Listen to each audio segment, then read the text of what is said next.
Isang magandang araw mga guys. Bali nandito tayo sa kabukiran. Nagtatanim ang ating mga kasama o aking mga katribo rito sa bukid. Palay ang itinatanim, yung tinatawag na galo, yung kulay violet. Tsaka yung malagkit. Yan, bali marami palang proseso ito mga guys. Bago tamnan ng palay, tatabasan muna yung silong, patutuyuin, isang linggong pagpapatuyo, depende kung hindi maulan mga guys.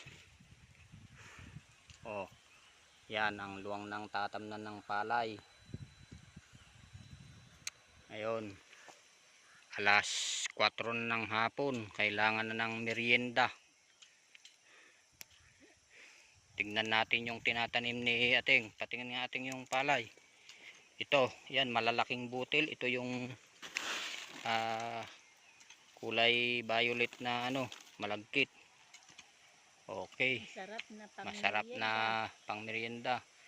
Yan yung mabangong palay. Yan, iba yung hasik sa tubigan. Oh, nandito tayo sa napakataas, matarik na binukid. Oh, ayan ang papuntang baryo. At doon naman yung Sabang Beach, dagat.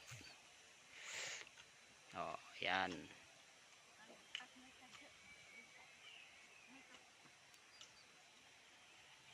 Bali, hindi lang palay ang itatanim rito, luya, gabi, niyog, saging, gulay, at marami pang iba. Depende sa gustong itanim ng ating mga katribo.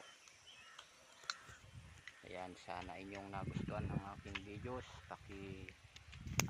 Subscribe para masubaybayan ang ating kabuhayan dito sa kagubatan. Ito nga pala, kukuha tayo ng gugulayin, ampalaya. Ito ang the best na ampalaya, ligaw na ampalaya. Native talaga, ayan oh. O, mangunguha tayo ng uulamin. Dadalhin natin sa baryo. Ito ay tumutubo lang. Marami dito mga guys. Okay. Maraming salamat.